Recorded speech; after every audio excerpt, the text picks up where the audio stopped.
The riffs we never sought for, Savoys they can keep. There's only one place that we know, and that is where we sleep. Underneath the arches, we dream of things a bum bum ba do. Underneath the bum bum ba di da bo. On cobblestones we long da bo bo bo bo. This is a very English-styled occasion, Gilbert and George. I think the idea is that the audience have come for a 5 o'clock talk over tea and cucumber sandwiches. And in a way, I'm curious as to the way that the world sees you. In a way, the museum here in Austria is billing you as very much English artists, but British artists too. You know, you are literally flying the flag on the outside of the building and in the exhibition. But of course, you're also fundamentally international artists. How do you see yourselves? Is it all of those things, or do those kind of self-definitions not matter at all to you? I think we've always tried to fight that sort of brackets and barriers and boxes in the art world. We rather dislike that. We always think that the world's collections are arranged in the wrong way. You know, they have the Flemish room and then the Italian room and then the next room. We think we're much better to do it chronologically, to have just all the good pictures from 1500s, all the good pictures from 1600s. We don't believe that artists exist in isolation. George, pull it up.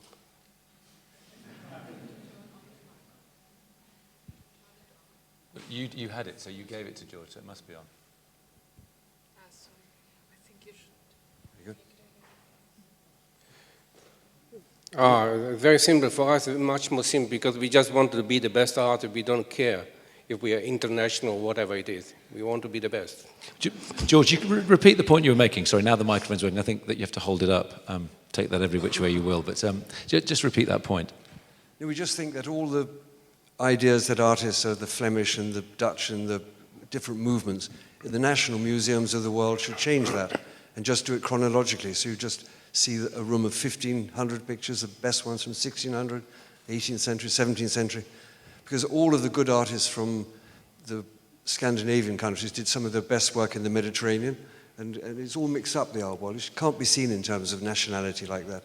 That's why we object very, very strongly to the racism of Tate Gallery, because they changed the Tate Gallery from Tate to Tate Britain and Tate Modern, and we think that's very wrong.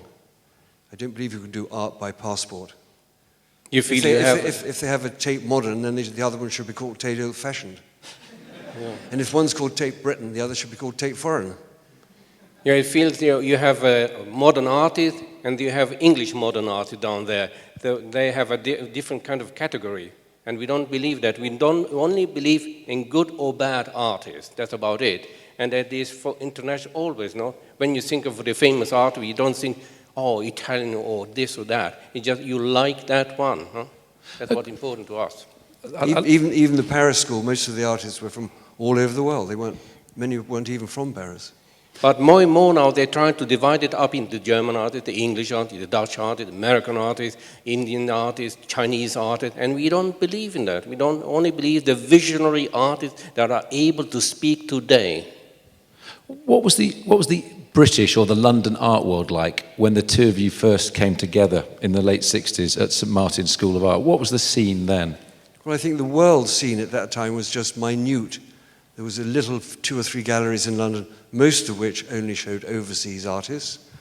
And there was one gallery in New York, Paris, and Dusseldorf. It was a tiny, tiny family of art world. Now, of course, it's massive. It's enormous now. It's the art world we really dreamt of, that everyone understood that art was part of life. We always say that in the late 60s and early 70s, you could walk through the streets of any city and say to people, name a living artist. They wouldn't be able to. They only knew the name of long dead artists. They knew the name of living murderers, sports people, politicians, pop stars, but not artists. That's all changed. Everyone now would be able to give you the name of 5 or 6 living artists. Not that we were unhappy those days, because we thought we were on top of the world, huh? In 1968, 68, 69, because we really believed at that time we were inventing a new way of making art, and everything that was in the galleries for us was old-fashioned rubbish. Huh? In a way, you did reinvent art. I think people are very curious, though, to know how that came about. I mean, the two of you came from different countries. very much different places. You met at art school. Was it like St. Paul's conversion? Was it this great moment when the two of you suddenly encountered each other, or was it a more slow fusion of creative but talent? not quite so Christian.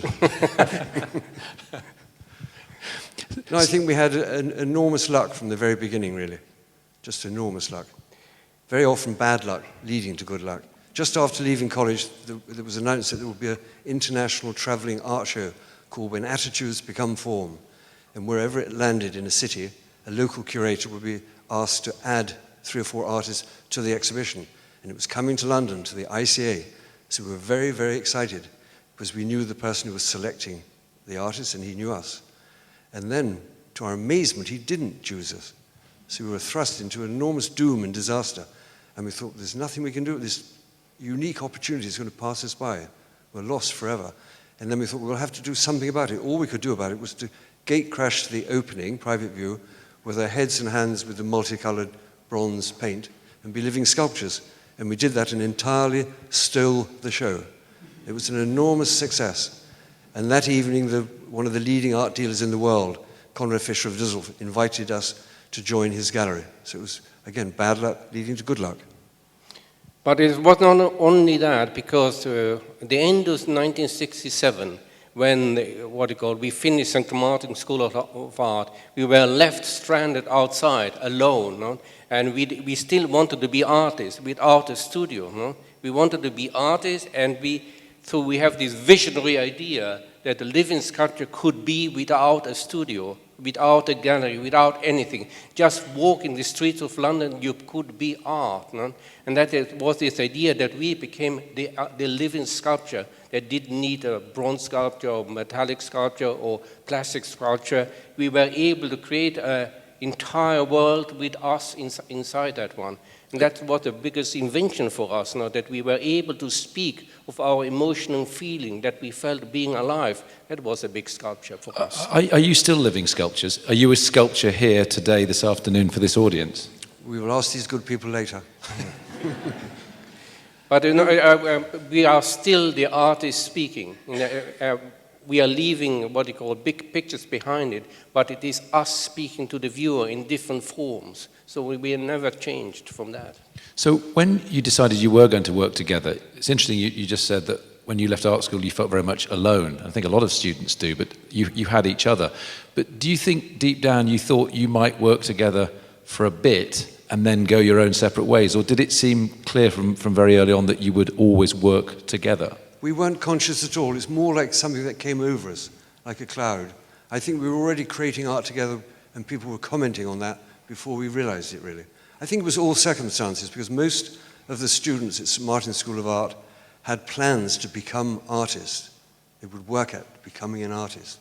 And we didn't think that because we thought we were artists anyway. So they thought if they got part-time teaching jobs, it would enable them to live and eat and have a flat and then find time to make art. Or they would apply for an Arts Council grant or for a subsidized studio. None of those things were available to us.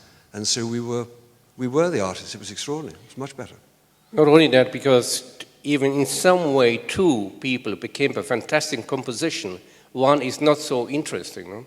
And so not only that, we were able at the beginning, because when we did this, this so-called extreme artwork those days, no, we always felt isolated in some way. We felt attacked from every corner. So two people was much better to defend ourselves against the outside world. And we needed ourselves very, very much. And we need ourselves even more now. We know that we would never be able to make one single artwork alone. But then you very quickly used photography as a way of, drawings first, and all kind of forms, films, and all kind of. We were trying to find our way at the beginning. So you won't find a way of documenting what you did. You were trying to find a way of expressing what it was you wanted to express. I think we just wanted to find a way to send messages, to speak to people. We had a great urge to go out there in the world and have our say.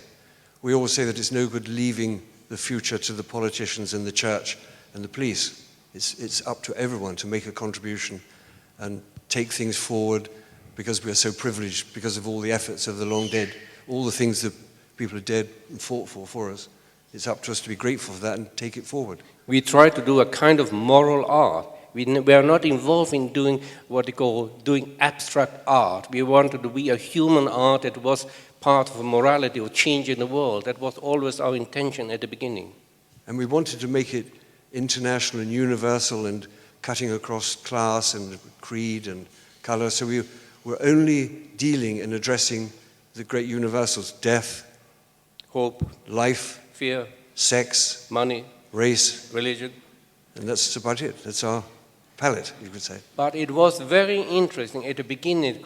We never wanted to be some artists that are up there doing some abstract art that very few could understand. We always wanted to deal with what they call issues that are exactly in every single person, like the unhappiness of being alive and what you do, and religious, pain, sin, mortal sin, behavior, and all the stuff. So we are not different than any other person. That's why we try to be, humanistic art. Have you succeeded in reaching as many people as you thought possible, or is that by definition a question that you have to answer no, because you can't reach everyone? I mean, you said when you were younger you wanted art for all. How far have you gone down that route? I think because we realized that formalistic art alienated people. All of the students at St. Martin's and the teachers were dealing with shape, form, and color. It didn't have any content or emotion or color or sex or feeling or sentiment. It was just art about art. And we didn't like that. We thought that eliminated 99% of the world's population. It only meant something in some buildings in London, Paris, and New York.